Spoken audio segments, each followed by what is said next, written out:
I'm the biggest inner city developer. If you are cheating me, I can tell you straight away. Meet Dr. James Orleans-Lindsay, a serial entrepreneur and a chancellor of Cape Coast Technical University. That 50 pence on me. Being financially stable is the only way that you can gain respect. The lives attached means more. Yes, I do, because I know exactly how it feels like. 50 pence. You know, people I'm talking about are the equivalent of Ghana's Bill Gates, Elon Musk, and the rest. It's ludicrous if you tell me there's going to be an implosion if we are not careful. Time will come, this nation will be deceived because you are afraid. I pride myself as one of the most ethical businessmen. It's the image you create. If you are a dodgy person, your employees would be dodgy. So if you think, oh listen, I'm so big, you are not. I tell you this for free as well. It's the easiest place to make $1 profit. This war wouldn't have come. Hello everyone, and welcome back to The Golden Show, where we discuss all things business, entrepreneurship, and personal development. Today we are joined by Dr. James Lindsay, a serial entrepreneur and a chancellor of Cape Coast Technical University. Dr. James, welcome to The Golden Show. I'm honored to have you here. How are you? Thank you for having me. Thank you so much. So tell us a little bit about yourself for those who are not aware of who Dr. James Lindsay is. Well, where do I start? Basically, I mean, I'm a Fanti from Cape Coast. My mother, my father. I've done a lot of schooling. I did a lot of Catholic schools. In fact, most of my formative years were formed in the Catholic schools I attended. I attended Madonna School, the equivalent of Christ the King in Accra. Then to St. Peter's School in Kotiako, fully Catholic Germans, and that really taught me one thing. It taught me to learn, and that's be an individualistic person. And then I'll go to St. Augustine's College, run by American Catholics, that will teach you each other's keeper. And so totally different stuff, you know. And then I went to Kwame Nkrumah University of Science and Technology. Then I went to Salford University for my master's. I went to Hertfordshire for my doctorate. And then I've done stints in places like certification courses, places like LSE in England, and then Oxford, the Said Business School in Oxford, where I had my real estate certification. And interestingly, one of the things I'm proud of is they used me to advertise to attract minorities to the school and all of that. So basically, this is what it is. And then apart from that, I've done a lot of other things on the side. I've done gardening. When I was a kid, I went to Budapest University for 10 months. I couldn't learn the language. I'm bad at language, extremely. So I had to come back to start again with uni in Ghana and all that. But all that has been an interesting journey. Very interesting journey. That's an amazing track record. So education is something that's very important to you, and it's the core of your being, from what it seems. Well, it came easy to me. And so I really would not say I struggled in this. So once something comes easy to you, you do it just so that. But in all things, I really wanted to do business on my own. I only worked for 14 months at IBM in Wandsworth, England, and Wandsworth in London, and that's it. And I could have been a high flyer in there. They loved me at IBM, but when I just decided, finished, I'm coming to Accra. Wow, and you said, no, this is what I'm going to do for myself. I said to myself, 14 months. Yeah, just 14 months. That's the longest I've worked for any other person in my life. Yeah. I've always been a managing director. Yes, you've always been the head boss. Yes. That's nice. When I only employ 2 people, I still call myself. Yeah, you're the managing director. Now I employ like thousands of people. And it's been an interesting journey. I love what I do. Look, for 10 years. 10, 12 years. Every day I get to work by 8 o'clock and I leave at 8. I do 12 hours straight. Half an hour, 1 hour break. I don't see it. I love it. I love what I do. Exactly. So it doesn't feel like work for you. No, it doesn't. It's enjoyable. Getting things done and creating stuff has always been my aim. And I seldom do these interviews like your show, and I keep to myself. I allow my work to talk. But now I've done, I'm not able to hide anymore. Yes. People find me. Yes. This year alone, I've won eight or seven awards. And this year alone. Wow, that's a huge achievement. It's been a big deal. Only 2-3 days ago, I've got nominated for the President's Special Award, the Order of the Volta for contribution to the development of Ghana, and I never asked for it. Of course, people would look for it, but for me, it comes easy. Yeah, not easy. The hard work shows, because I'll be honest with you, I'm a faith believer. Grace has found me, but grace of faith without action never works. Exactly, 100%. I put in the work. I put in the hours. I love doing that, and it's a culture I've built, and I try to let it rub off everybody who comes in contact with me. People will come to me and say, "You don't know what you have, and you don't know the impression you've made on me," and stuff like that. Wow. And those are my happiest moments. For me, material things are basically next to nothing. I buy them because I have to buy them. But the impression I make on people, the things about me that rubs off people, those are things that touches me. That's more fundamental at your core. They are the core of everything I do. Wow. Look at the Lindsay Foundation, where my mother, my late mother, was the chairperson. She passed a year and a half ago. Sorry to hear that. But then, when we do things for people at the Lindsay Foundation that I'm part of, it touches my heart, especially in healthcare, in education. Those are the things that really makes me feel that I'm touching lives. So the houses I build, I can close my eyes and build a house. Right. I know.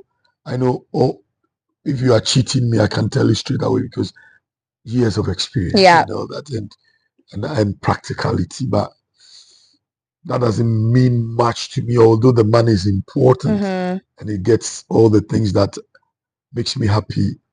It drives them, especially the lives I touch. Yeah. The lives I touch means more to me. Yeah, because you have a divine purpose, essentially, right? And when you're able to meet that purpose, everything else just follows right after. And so, sometimes people come to me, and then the purpose is quite different, and then I would just move into this my long discussions about life and the things you have to do. Yes. And then after 10 minutes, I have to apologize. I'm sorry. Yes. No. I've enjoyed the talk, and then you've really given me something fundamental in life. Things like, I tell people, look, make sure there's something small in your pocket every day you go out, and you bring something in, because being financially stable is the only way that you can gain respect. When I tell people this, they're like, well, because I give not because I have in excess. I give because I know exactly how it feels like not to have. I've walked from, I don't know whether when I use this example, it's like I'm being a bit far off, but these are practical things I can tell you. When I was younger, it was like sixth form of Form 5. Those times, that's what we were using, and I'd gone to do work in Stonebridge Park in London. Okay. And then this was an agency work. The bus came to drop me London Bridge the first time I'm doing agency work. And I had 50 pence on me. 50 pence? Only 50 pence. Then 50 pence would not do even buy a ticket for one stop. My mother had told me, actually, he calls me by my first name, and then says, when he calls, he says, Atulinse, means she wants to tell you something serious. So she goes like, Atulinse, you see your face. If you do anything criminal, you'll be caught, because you have such a face that will give you out. So make sure you don't steal. You don't steal the bar stuff like. So I was so frightened. I walked from Stonebridge Park all the way to Andel Center in Wandsworth. It was in the night, and those were the days, late 80s. You see three white boys coming, and they could knife you or something. So when I see them coming this way, I'll go to the other way, all the way for about 2.5 hours, 3 hours. Wow. It taught me a lesson there. You see, you need to give you need to be financially stable. You need to plan. I never planned going out then to work. You know, if I had planned out taking my money for a bus pass, I would have asked my mom.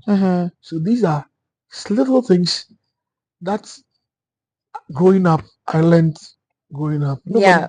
A lot of things nobody really taught me. I observe others. I read. I used to read everything.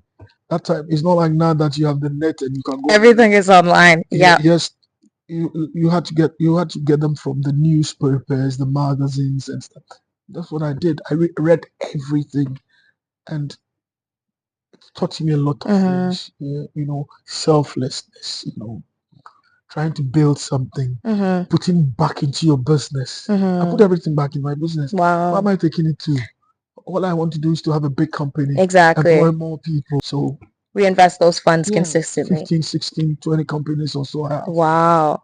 I'm into farming in a big way. When I say a big way, thousands of acres. I'm planting trees, reforestation, Melina, Cedrina, 1,000 acres. I'm doing reforestation, depleted forest. Wow. I'm planting teak over on 2,000 acres. It's not about the money, really. Yeah. It's about the environment.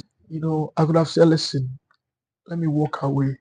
So when I see colleagues of mine and stuff like that doing what at our age, 50s, I'm 50 plus. I mean, and then at our age, and people are saying, "Oh, let's package for Instagram stuff." You know, and I'm like, Instagram. and then TikTok, and I say, listen, employ more people. Let people talk for you. Yeah. Let your work talk to me. Leave Yeah. this is for the generation below us. You know, for us, we are to affect lives. And I'm looking at it, and I'm saying, wow, these are my equivalent. You know, people I'm talking about are the equivalent of Ghana's Bill Gates, Elon Musk, and the rest. And all they think about is packaging themselves for the cameras. Instagram. Yeah. And I'm laughing. It's ludicrous if you tell me. Maybe I take life too serious. Maybe I don't know. But for me, I look at when I drive home. Every evening I drive myself. I mean, obviously because of messages and stuff like that. Daytime I need a driver because texting and stuff driving becomes a problem when you're a busy person. And I look at the youth on the streets. It breaks my heart. Yeah. There's going to be an implosion if we are not careful. Yeah. This is one of the most serious things that's going to affect this nation going forward. And those are the things that frightens me. Yeah. It makes me scared because I have my eldest daughter is 6 years old. The next one is 4.5. They belong to that group that have no headway. They have so much, but then still it's still so little. Yeah. And it's worrying. It's dangerous. You know, when you go to Rio de Janeiro and stuff like that, you see real unemployment where the rich have become prisoners in caged estates, whilst the unemployed are working freely because they are afraid. Time will come, this nation will be the same. Yeah. Unless we stick to, there are a few things we can do if you ask me. Agribusiness, solid thing. From the farm gate to the market gate, go that. Anywhere you plug yourself and you are serious, you make a decent living. I say it all the time. Look, vegetable business, transportation of produce to urban centers, food storage, supplies of foodstuff, adding value to semi-processed food. Yeah. Like turning cassava into cassava flour, turning corn into corn flour. You don't have to go to farm on the farmland. You can plug yourself anywhere. Yeah, I agree. Buy people's vegetables and clean it up, repackage them, sell to the corner shops and bigger shops. You get my point? Tell people, look, I want organic produce only. I don't want anything fertilizer induced. I'll buy it at a premium. You sell at a premium. Different things. But you see, the worrying aspect is we have no patience. Yeah, everything takes time. That's the thing. Nothing's gonna be done within a year or 2 years? I tell people, small, steady steps towards progress. Every day goal in my life, since I started to be conscious of what I'm doing, every day I make progress in my life. I'll tell you, every single day I put a stone one step further. Every day. I tell people again, there are no shortcuts. I pride myself as one of the most ethical businessmen, and that's the thing I would tell you. I tell you, I'm like a ruler, but it still worked for me. People think businessmen are crooks, especially within areas that are underdeveloped. No. You can be straight and still make it. It's about humility in our space. I'm not saying be timid. Don't flaunt your wealth. So what practices do you adopt within your business strategy when it comes to your developments or your agriculture and stuff like that? You share, okay. I give praise and promotion where it is due. I am a conscious person about that. And I have an open door policy, and therefore I'm not a top down kind of chief executive or business owner. And so that I think has helped me. It's a practice. It's purely having it opening up for people to see. Friends of mine that I know would buy a new car, and then the next day they want to take it to work and stuff like that. I look at the mood of the people. I try to gauge it and make sure they are not seeing me. Although I'm the business owner, founder, group chairman, you still have this cleaner who's been with you for 10 years. You promoted him to maybe say chief a supervisor or something like that.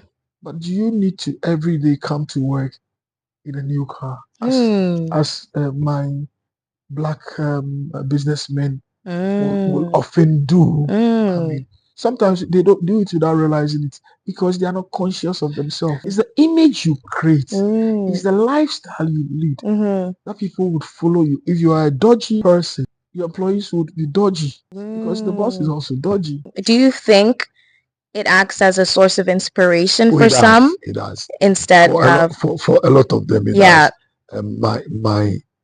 My style really is an inspiration to them, and they will come to you sometimes. And I and those are moments that I cherish. Also, listen, see, in our easy times and friendly times, they say, Chairman, you don't know what you have. You don't know the impression you make on us, and it makes me happy. You don't know what you have, and things like, Chairman, you can do almost everything in the world. I said, no, it's only Christ who I follow. They say, no, but we are being realistic, and that sometimes they want me to call somebody to ask a favor, and I said, no, I don't want you. I said, Chairman, but that's the person you did this for the last time and stuff. So even anybody, again, to this what I've learned, anyone who feels that he knows exactly his strength and his might is not where he thinks he is. Interesting. Someone should tell you where you are. So if you think, oh, listen, I'm so big, I can do this, you are not. It's your, a general without troops is no general. Your followers should be able to tell you, boss, this thing you can do it from where I sit. This thing you can rub shoulders with this person. You can do this act. You can do this. Anybody, being full of yourself is the surest way to fail. Ego is the enemy. There's a book, Ego is the Enemy. I buy it. Anywhere I see it, I buy it. Then when there's a feud in workplace or among friends of mine or even family, I give one to each person. Go read it. Come back to me for a discussion. And what do they normally come up to you and say they learned from that book? What's the most common thing? It will tell you that don't see things from only your perspective. Yes. Interesting. So if let me give you a broader example. If the Americans had understood that Russia says they should not push NATO one step further. Just would have looked at it from their view that they are frightened, they are worried. This war wouldn't have come. If Russia also had looked at the other side of the coin and said to themselves, listen, if we go and do this attack, chances are the Americans will gang up and support Ukraine. This war would have not come. Interesting. If the Ukrainians, if Russia had also seen the fact that and looked at it from another view, that never underestimate your opponents, they would never have started this. They just took it easy. I'm also guided by one under principle. As long as David beats Goliath, be very careful what you think how mighty you think you are. I go into business with practical knowledge, everyday knowledge, and it guides me. People come to me and say, Lindsay, you know something? I would have given this my property. Ghana or Accra is a big village. It's big, but it's a village. Everybody knows everybody. Yeah, I've learned that very quickly. Yes. So basically, they come to you and say, I'll give you my property, although your price is lower. You know why?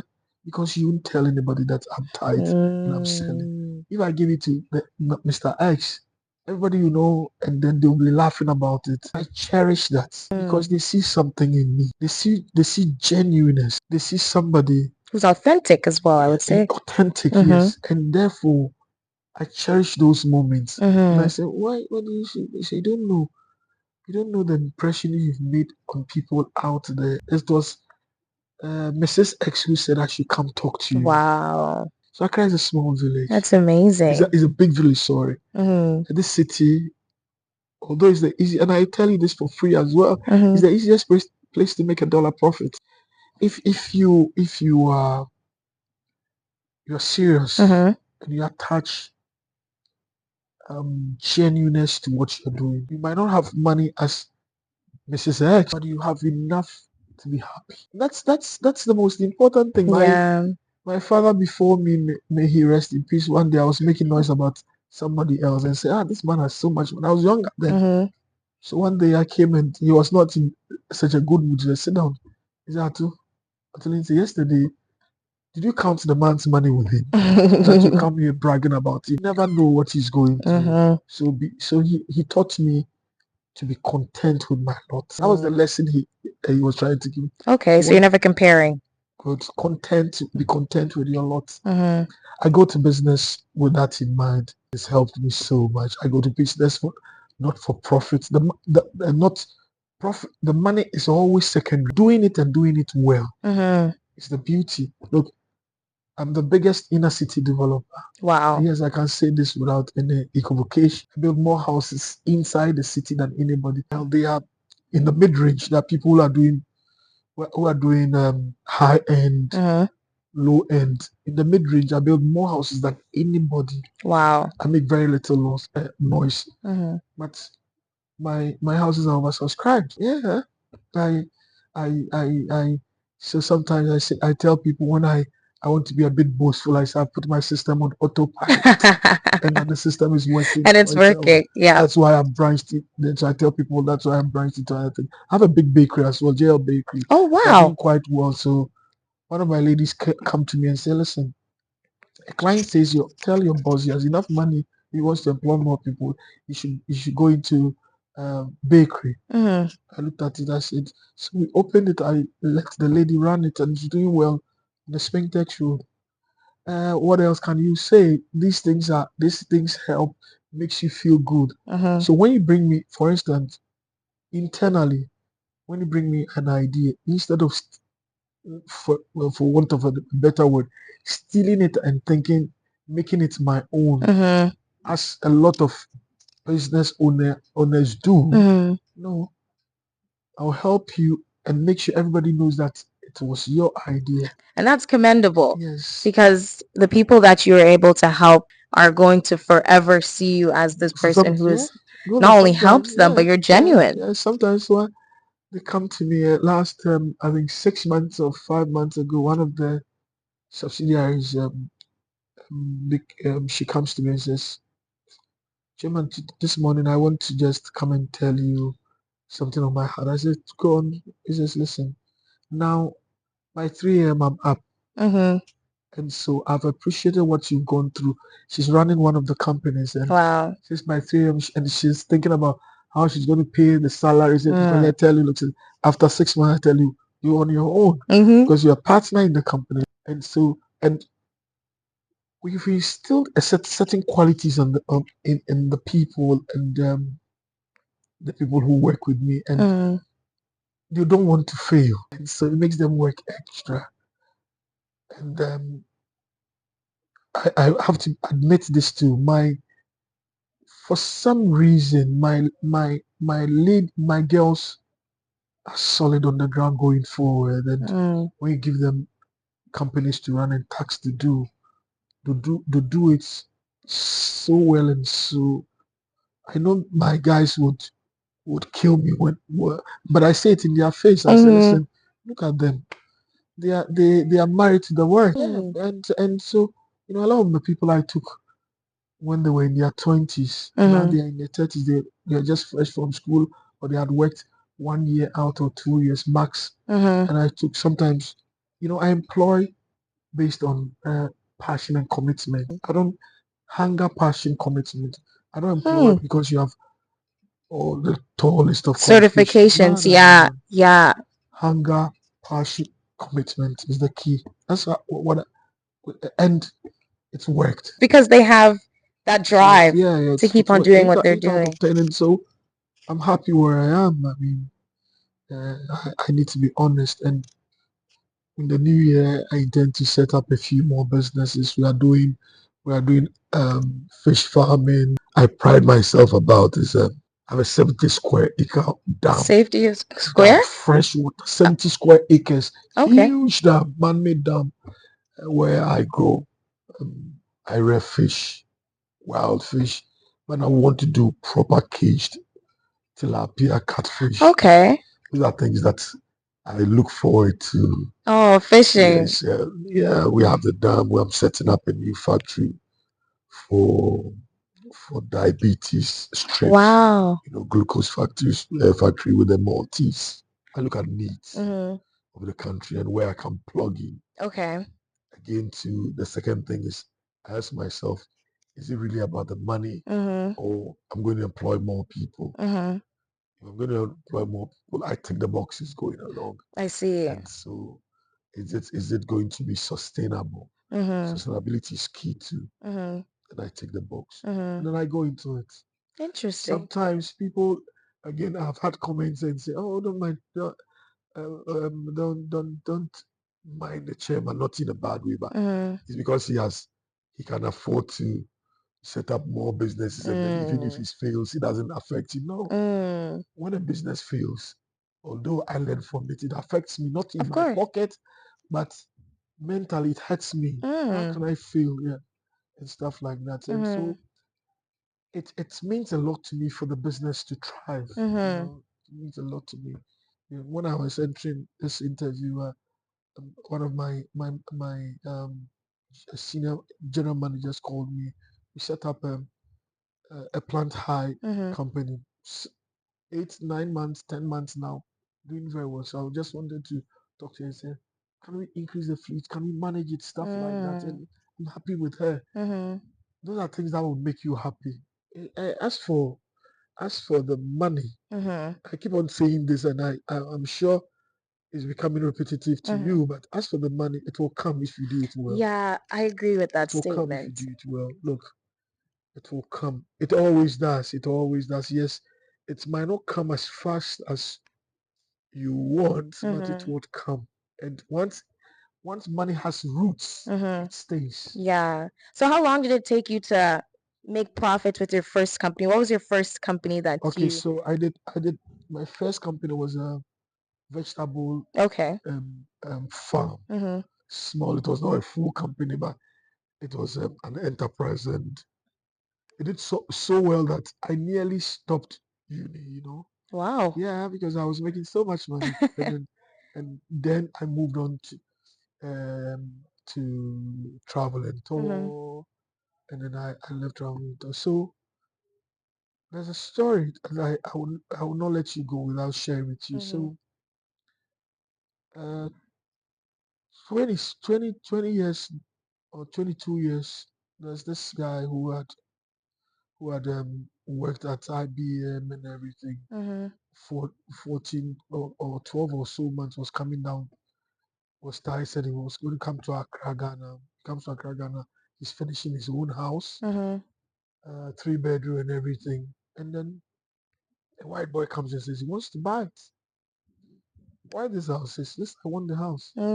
Well, that time, it was not like now that you can't cash money over the counter. So he says, meet me at Barclays Bank High Street. That time, everything is high street, just like in America. Because the man is late 30 minutes, but he still comes. He cashes 65 or so thousand, $60,000, I think, over the counter to this young man. The young man never slept that day. The next day, he starts 2 houses. Sells the 2 houses, then builds 4 houses with the proceeds. Okay. And then fast forward, by 2020, by 2020, there about 2021, this guy is building 200, 300 houses a year. He's a Interesting. matured man. That matured man is me.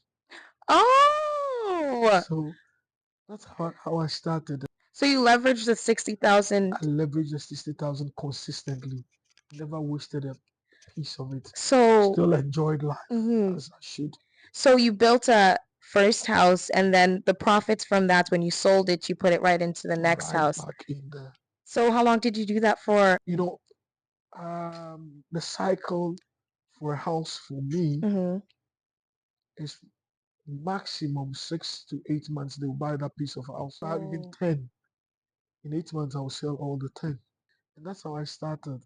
It was just, and anyway, because I had learned the ropes from my father. My father before me was a builder, not was a contractor. So Okay. I knew the ropes a bit before I did construction management for my doctorate, my PhD and all that. And so, but all those certificates amount to nothing if you don't have the practical sense. So what is the practical sense that every business person should have?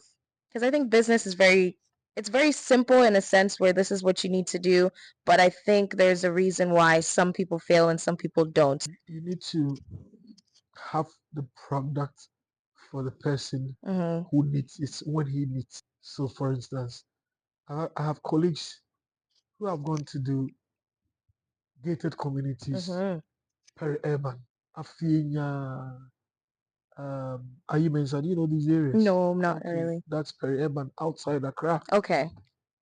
Nice properties, but the people don't need those. But for me, my route to a lot of these my awards has been the transformation that I did on the Achimota dam site, vast dam site, rubbish dump, disused quarry site. I said I'll buy the land. I took all the rubbish away, but fresh soil. It's an engineering masterpiece. And I built Wow. 410 houses there. 410. Yes, 3 and 4 bedroom homes there.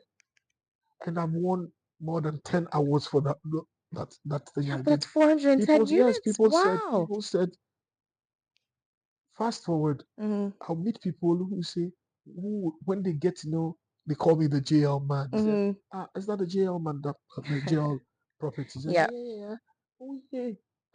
We never knew you were this young and blah blah blah. Anyway, they go and say, when we're building those houses and we pass by, we always say there are two things: either this man is crazy, or he has something in him which borders on spirituality that we don't know. Because for you to just build, take all the rubbish away, Yeah. re-engineer the land, and build.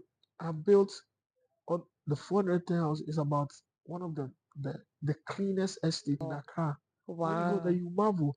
And so for me, because we don't have a good transport system. Yeah. Our office spaces are just in a certain abroad where you live, where there's an office here. Now this one is connected in a certain. So people want accessibility. So I have the product that they want.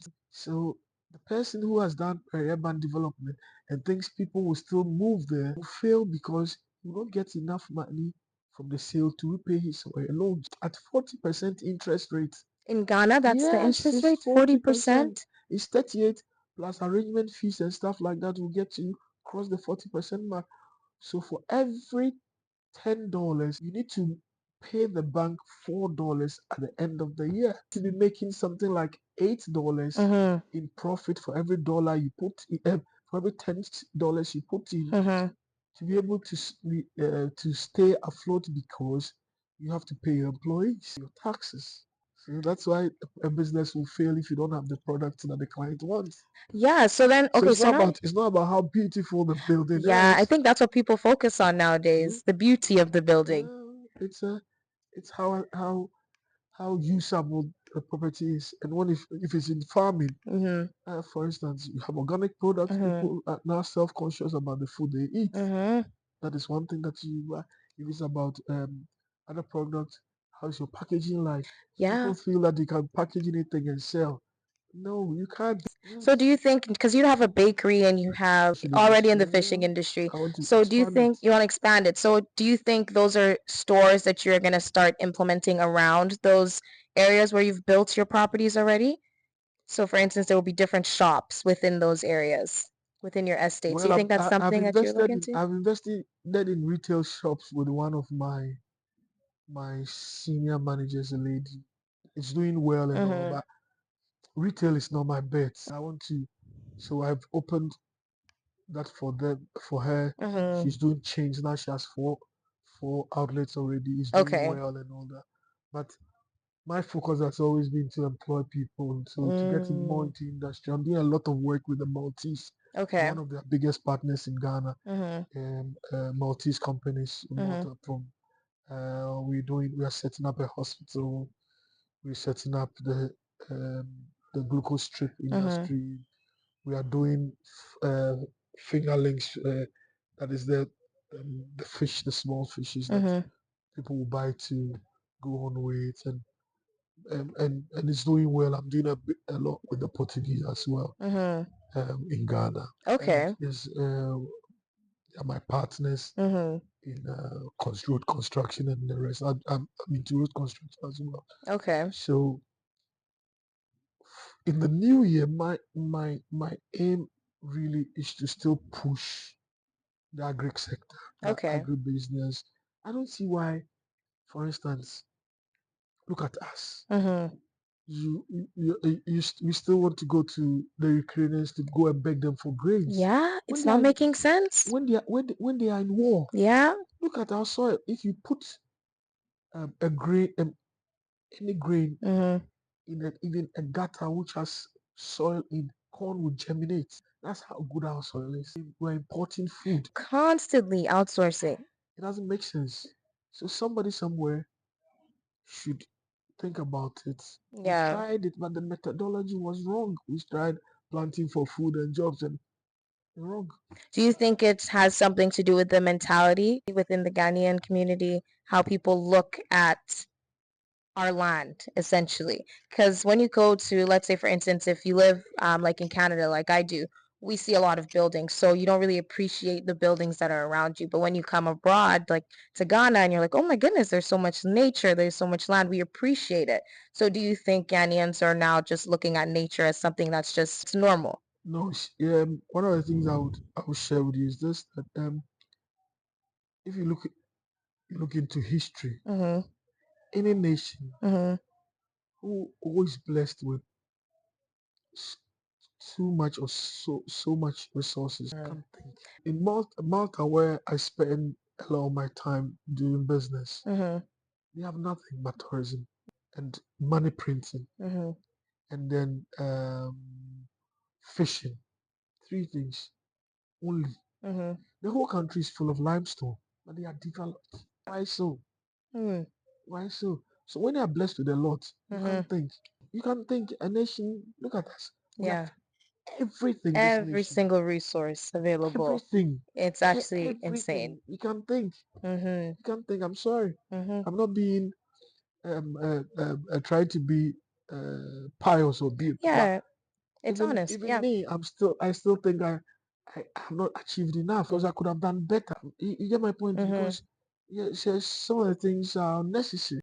Necessary, and we can't think. I'm telling you, we can't think. It's sad. Yeah. It's very very sad, and I weep inwardly Yeah. when I think about these things. It's sad, Yeah. very very sad.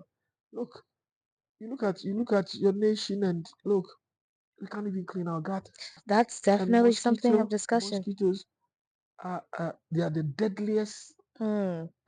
insects or Mm-hmm. animals Mm-hmm. in the world, Mm-hmm. because there is the only thing that can bite you and kill you.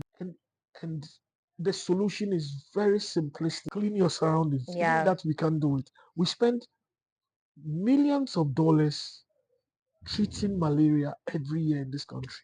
And And then that's go again. Even you who don't live here, you've seen that. Very simplistic. Mm-hmm. But I'll do my best Yeah. in my circumstance and within my means, Mm-hmm. and wish and pray that others would Follow learn suit. and Mm-hmm. follow suit, Mm-hmm. and that we move on. But it's a tough call. Yeah. Tough call. Tough call. Look, one of the principles I believe in is, as an entrepreneur, Mm-hmm. when you can't do or when you don't have, you downsize Mm-hmm. and then scale up. But you look at my country, Yeah. Ghana. We don't have the money sitting down, and then we involve ourselves in big, huge Mm-hmm. projects. Mm-hmm. You cannot borrow and consume. When you borrow, you put in something that can bring back the money. Mm-hmm. Borrowing for consumption's sake will never help a country. We've borrowed so much for consumption, as in services and social projects and all that. Yeah. Every social project does not bring the money back. You should have something that is bringing the money back to pay your loans. But what do you think about the influx of new people coming in? It's good. Different values, It's different good morals. for the economy. We need. The last time I spoke at LSE, I was a speaker panelist at LSE. I told them because people were complaining when we came to Ghana and then it didn't work for us. I said, we came to Ghana with your British mentality. When you come to Ghana, put down your fanciful trainers, put it aside everything. Wear slippers, natural slippers like you are. Take it easy. Go with the folk. Talk to them, and then you would see the openings. Yeah. But we don't do that. We don't do that. And so when you come, you will fail. I know people who came from the diaspora wanting to settle. And anytime somebody is coming, he says, "Oh, can you buy me some sausages from Sainsbury's and the rest?" It doesn't work that way. Yeah. I don't know whether you get where I'm coming Yes, from. I Yeah. understand. So yeah, you have to be able to basically acquaint yourself and then familiarize yourself with the system, and you'll be able to stay. I want people to come to stay. You see, they bring in a lot of knowledge. They bring in a lot of knowledge. They bring in a lot of standards and character. They've improved, if not for anything at all. One of the things I've seen improving here is our value and appreciation of time coming from the diaspora. They come to you and say, but why haven't you finished my work? You gave me 3 months. Even me sometimes, but even my next colleague here gave somebody 6 months and he couldn't finish it. But then you say, listen, when you tell me it's 3 months, it has to be 3 months. Then the next day you sit down and you know that. So for, even with time alone, something we've learned. I've learned a lot from the people coming in and with their time, and because they'll make a lot of noise about you not keeping your promise. Yeah. And if it goes on 2-3 times, you know that there's something wrong with you. So you will change. And so, yes, they brought a lot of different values here. Also, some of them also not really gelling with our. But you take the good with the bad. Yeah, I agree You with don't have that. it. You can't. Yeah. You cannot. You take the good with your bad, and it's something that I think that if we get 20, 30, 40 people with certain mindsets in the business arena, look, the space, why I left the UK was because I saw there are too many people like me. They didn't need me. They didn't need me. Look, there are bigger, better developers in the UK, even in Waltham Abbey, where I live, Harlow, and the rest have a small business, real estate business. There are too many people like me. You're not even recognized. Who do you think you are? In Accra, Ghana, where I live, too, I can't go to the mall without bumping into families that lived in the houses I've built. And then the young ones, I like kids, and they've been shouting, Daddy, that's the man who built our house. And then you get into a conversation with somebody for 10, 15 minutes, and then you are, that's the beauty, you are valued. And then when you go somewhere, you say, that's the JL man. And in the UK, who cares? Nobody. Yeah, and so I really I'm happy with the things we are doing. I'm happy with the new ventures we are going into. I'm happy I've grown organically. And that is what people should learn. Organic growth. Yeah. They should psych themselves for the long journey. Wow. Because when it comes, it doesn't. When the time comes, your growth never stops. You can do many things without even worrying. But folks, your type, your age now, all they want to do is to get money today. I think it's because of social media. It's definitely social But media. too many lies on social media. In my country, people I know people who would come to me for help, and then the next day they are on social media dressed and all that, and maybe buys a Range Rover or something. I thought this person was crying to me about his or her rent, and it amazes me. But that's what everybody wants. So but I will not go out there, fake it, and come and weep in the house. That's what my upbringing. That's so interesting you say that, because staying true to yourself is a cherished value. Yeah. For me, I can't dance. Coordination, I'm bad at coordination. I can't sing. Okay. Bad at it, but I can think. So I leverage on my strength. I've tried many times to be a dancer. It's not helped. My beautiful daughter Diamond, she's is trying to be a dancer, but I know it's genetic. She has bad coordination, and so I always laugh at her. Say, It won't work. It won't work, but well, let me leave her. Yeah. She's so staying true to yourself is a cherished value. Because in the Western world, everyone says "fake it till you make it." What do you think about that saying? I don't believe that. You fake it, and it will lead you to your death. Nice. Yes. So you're faking that you can go to Malibu, okay? So all your money you go on holidays to show off, especially with my race people, my black people. You fake it and you go and buy an expensive dress for a party, one off. Yes. Your savings gone. Why do you think that is, though? The fact that our people are more inclined to be more flashier. Yeah, because we have very little self-belief. It's the truth. We don't realize it, but we have very little self-belief. And self-belief will lead you to then be who you are not. And it will lead you further on. Then you go on a borrowing spree. And then you fund it with your flashy lifestyle. And before long, you are in debt. So how do you create a strong self-belief for yourself as a Ghanaian? I think that is why I say to myself, stay true to yourself. I've never tried to go. Once I tried to go on a dancing competition with a friend of mine when I was younger. Yeah. But I didn't make it even to the the dancing floor because I was frightened to death. Yeah. So I stayed true to myself. Yeah. I never tried it. Wow. But when you want to, when we say competition about knowledge, what do you know?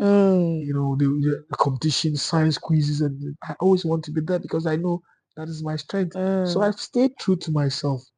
It's a cherished value. Goal that anybody who goes to the table with it would succeed in the end. But people don't know that. Why do you fake it? I mean, you are not what you are, and you are faking it and faking it and faking it. It's gotten many people into trouble. Many people I know. It's not like I've read about, you know. So maybe too is my upbringing. I don't know. I picked up values like things like this, and my mother before me would say to me every time. Actually, say, don't ever do things you know in your heart you can't. You know, people say, oh, you need to try it and make sure you're able to do it. You let your heart speak to you. Your heart deep down. You know the things you can do. You know the things you can do. So for us, that's why people would say, as for this, it can't be Dr. Lindsay. Because they know I would never do this. They say, oh, try till you make it. Yeah. No, there are things you can't do. You know. I can't be 100 meters runner. Yeah. So why do I have to Why try? you try? Yeah. But I can think, I can set up a business today and in 6 months it will become profitable. Wow. Like throw the challenge to me. I can Wow. set up a business today, 6 months it will be profitable, and then because I know how to do business. I pride myself in that. And I share. Look, I spoke on a webinar recently. The business school that I attended, the same business school in Oxford. People who are listening to me, I got maybe 20, 30 different people calling, wanting me to mentor them. One Nigerian girl, a woman, was lucky. She also lived in Canada, but had come home and the things she came to start was difficult. So I want tries her this year. I want to come to Ghana. She came to Ghana.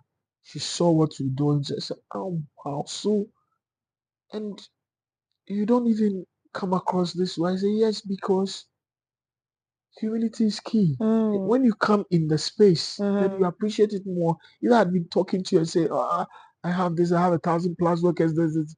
When you come, you will not be surprised. So stay true to yourself. You know, I cannot, for instance, I cannot run a marathon. I don't have the heart. Yeah.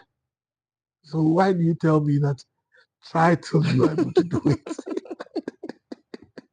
That makes sense because why force it? Yes. Why force it? So what if let's say for instance, someone doesn't really know all of their strengths and weaknesses. Let's say the only strength that they have is communication and they talk a lot.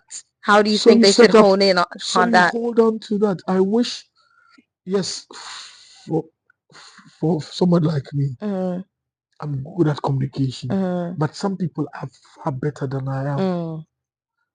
Why should a good communicator decide that he wants to go into something like farming or something when you know this is your strength? For instance, you've been able to get me talking because you're good at it.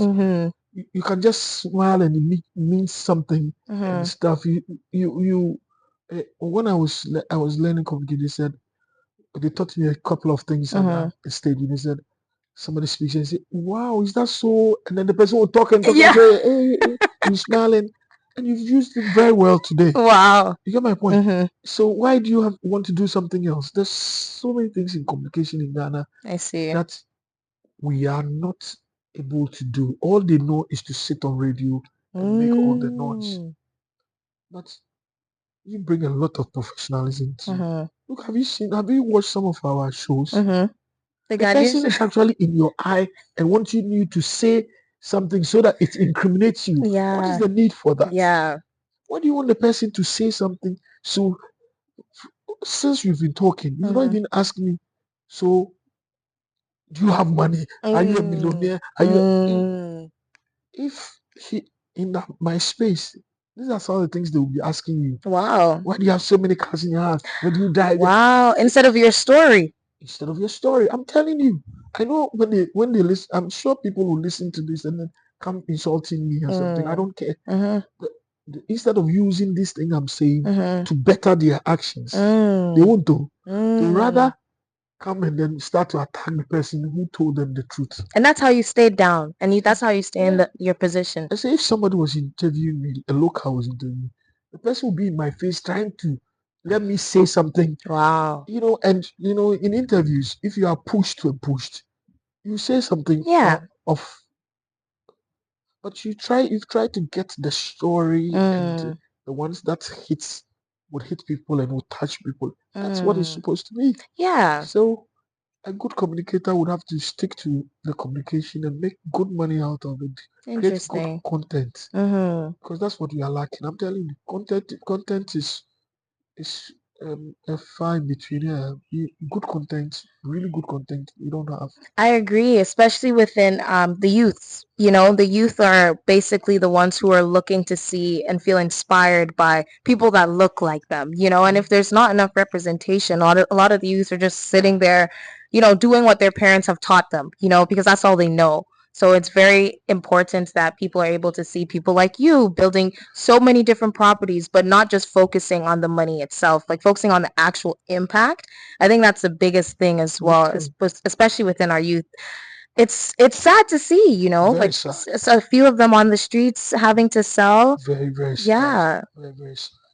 Very, very sad. Yeah. And I don't know, but but you see that there's hope too. Some of the youth are doing amazingly. Yes. Amazingly well. And sometimes when I say these things, then the younger ones will be laughing at me and making fun. I say, I wish I was 10 years younger. The things I would have done. Yeah. Oh, I know. The things I would have done. With the information now. Yes, but that is how the world is made up to. You cannot have all that 10 years ago. Life, it's a gradual thing. You learn, but then older people are still not even learning. Yeah. Not learning. It's hard because you learn a certain way of living. You're not learning. Yeah. And even from the 5-10 years, even when you push it further, look at the 16, 17-year-olds. They are also not learning well enough. Yeah, the rudiments, very few. For instance, my son, when he says he tells me, "What do you expect from me?" Blah blah blah. I said, "Listen." When I start to speak, I say, "Papa," he says, "Papa, don't talk. I know exactly what you want me to be. I just look at you. And I know the things I have to pick from you and stuff." See? You see, Yeah. those are the things that I think we should share with the youth. This nation is among the few nations, and it's purely an African thing. Maybe that motivational speakers, all the so-called motivational speakers are pastors. What are they going to motivate you? What have they achieved? Talk about that. I'm asking, what have look, they've set up a church, yes, nicely, but a motivational speaker should be a doer. He's done something in real life, achieved something. Then you can motivate. I agree. He's read about it too. Know the point also. That one also, that person also can be a motivational speaker. But the fact that pastors feels that they have the right in my country to be the only good motivational speaker is a problem. Is a problem. And that is why we are having the problems that we are having. Look, I say to everybody, I said everybody who wants to listen, I said, look, this country is one of the easiest countries to manage. You know why? Because the tribes are not at loggerheads. They might have small differences, but there's intermarriage so much. Look, in Kenya, two a certain 2 or 3 tribes, they cannot even sit down to drink a bottle of beer together. Wow. That's the level of hatred. Not in Ghana, because we had a good boarding school system. You get mixed up in the boarding school. I went to boarding school at 10 and a half. Wow. Yes. 10 and a half? Yes, I was in first year in boarding school. Wow. And my colleagues were all between 10 and 12. We've grown up together. We still keep in touch. Of I went to course. boarding school, St. Peter's School for 1 to 5. I went to sixth form in St. Augustine's College. All were boarding school. Uni, we were all residents then in school. How can you say pick arms against somebody who is you are say a fancy and somebody who's an airway? You met at boarding school, or your brothers were friends and stuff like that. So that is why I say Accra is a big village. Everybody knows everybody through this. So it's the easiest place. Again, too, that's also one of the reasons why sometimes some things don't work, because instead of getting checked with punishment, we get checked with begging. So somebody crosses a red light and says, "Oh, Mr. Policeman, I beg you, I didn't intentionally cross the red line." In Canada, where you live, I begging a policeman is not It's not possible. You're getting a ticket. Thank They you. might give you $10 off, but Thank you're you. still getting the ticket. Thank you. Yeah. So those are also some. So there's the good and the bad. Yeah. And so, but I love this city. I love this country. We have a future. It's going to go. The future is so bright. Yeah. I love this city. I love this country. I wish the country well. I want the system to work. Although it's difficult, there's light at the end of the tunnel. Yeah. There is light at the end of the tunnel. Yeah. The next few years, we'll see a lot of changes in the next 5 years. And a lot of diasporans are coming in. Yeah. Do you think so with the new Change of elected government, president? yes. He would also enhance what has already been achieved. I think one of the greatest things this outgoing government has done was the diaspora encouragement. We have to leverage on it. I agree. Leverage on it. Stop trying to please. You see, in the tourism industry that I'm entering in the coming year, we're going to do a lot of agro-tourism and then ecotourism. Okay. We have the places, about 4 different places we've bought at different ends. We also have to look at it from this point. For instance, in Canada, too many lovely buildings and everything in there. You cannot replicate the Canadian model here, because the person coming from Canada does not want to come and see a flashy Hilton in Accra. Exactly. Yeah. They don't. They have seen it in Canada, and it is in a better shape. You cannot do Hilton Accra that is better than that one in Ottawa. It's not possible. Or Brompton or something. But look at your culture. Enhance your culture. I agree. Let people stay in brick houses, in mud houses, but with all the amenities. Yes. Preserve the culture. I agree. They will come more to look at it. Because you don't want to adopt the same structure. There's no uniqueness to coming to the country. You know what I seen mean? it all in there. Yeah. Like I don't want to see the houses in LA, in Ghana. No, you've gone to the States, you've seen it, you've gone to Europe. Why do you want me to come and see flashy Hilton or Accra? I want to see different things, unique structures. Yes, you want to see a dam. It's all naturalness. You want to see a canoe on a dam. You want to see things you want to see. That's the direction we are going, and I think that it will work. I think that the tourism is one key thing for us. For Ghana, right now. So that's something that Ghana should fixate on. Agritourism, ecotourism, agribusiness. Those are the areas we have to put. Look, when people talk about, oh, we have to do manufacturing and it will employ more people, I laugh.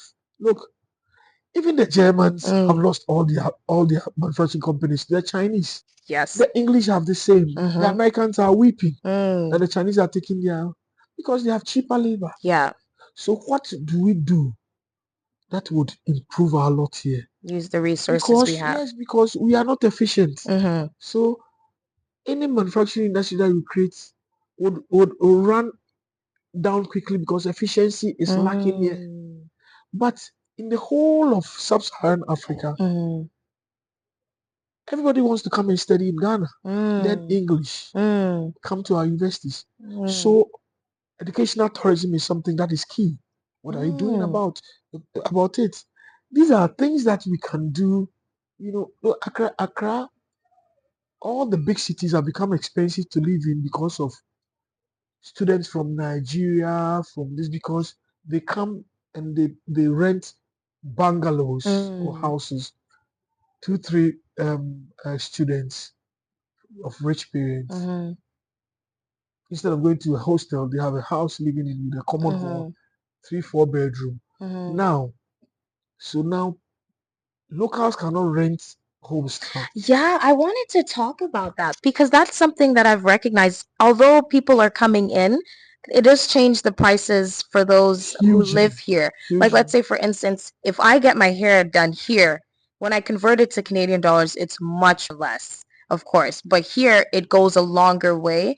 So I think even with something so simple as braiding, a lot of people are coming here to get their hair braided. But then I see the locals change the prices, right? So it's interesting because it's affecting people who get their hair braided here constantly. And it's more beneficial for us because of our dollar conversion. But for the locals, it's much more difficult. So how do we combat that issue? Should there be like a set standard? It's kind of hard. So for instance, I say I write a lot. I write a lot. I put my thoughts on paper and then I share with groups and then with government, and then I have a lot of papers. And so I say to them, all we need to do is now to professionalize these industries. I see. Barbering, hair braiding, get a good school. Let them know the ethics, hygiene. Get more people in it. The more people in it, the more people will get decent living, get more money. The standards will still improve. You employ more people and stuff like that. Professionalize it. Professionalize it. There are very few professional places in Ghana when it comes to these things because it's expensive to rent a place and all that. So a lot of wayside stuff like that. But when you teach them the ethics and the hygiene, and even though it's wayside, you are comfortable going there because it's hygienic. Yeah, and they're certified. Certified. Yeah. These are things that the little things, because if you are bringing the diasporans, they come in not only for the holidays.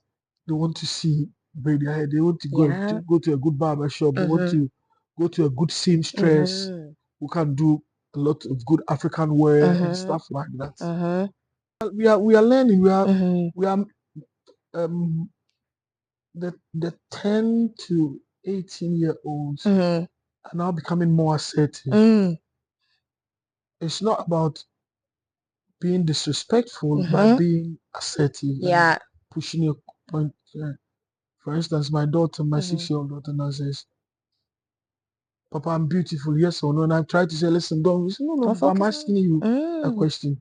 I need an answer. A simple yes or no. Wow. Things like that. Before then, my father would, my mother would, when I was younger then, if I acted this way, mother would beat me to pulps. Yeah. Because she says so disrespectful. Yeah. But now I'm understanding that she's being assertive. Yeah. Not disrespectful. He said, please, Papa, I want an answer for this. Things like that. So you bring to us from diaspora a lot of knowledge, good things, and we want to, because if you are assertive, again, bribery and corruption is one of the biggest bane in Africa. The people, this generation once they are well educated and stuff like that, they want to get paid for what they are doing, Yeah. not to take kickbacks. Mm-hmm. You know, 21, 22-year-old, if well educated, have the values in a good job, never ask you for money. Mm-hmm. You say, I'm doing my work. Mm-hmm. You know, and those are things that, but our age group, it's all about corruption. It's all about bribery. It's all about, you know, It's as if, unfortunate. yeah, it's very unfortunate, as if the world will not end. Like tomorrow it can end, you know? And it's It can even interesting. end for you, the person, I'm as an telling you. individual. I'm telling you, in the blink of an eye, Yeah, so gone. every time I tell people, your legacy is key. Mm. Legacy is key. Mm. And I've seen, I lived off my father's legacy for a long time till his group all faded from the system. So my father was an adjutant general Mm-hmm. at the Workers' Brigade, a group that Kwame Nkrumah, the first president, he employed so many people that when I came back from UK 24 years ago, and then everywhere I passed, that time those people were just about going on retirement.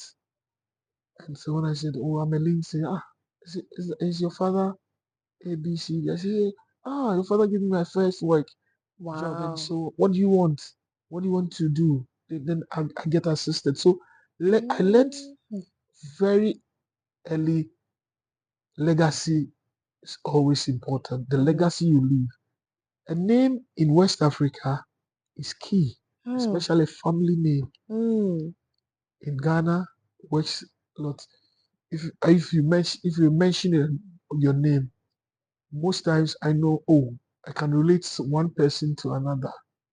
You know, if I mention my name, chances are they will mention 2, 3 people that I'm related to because we came from the same tree. So a legacy is always important.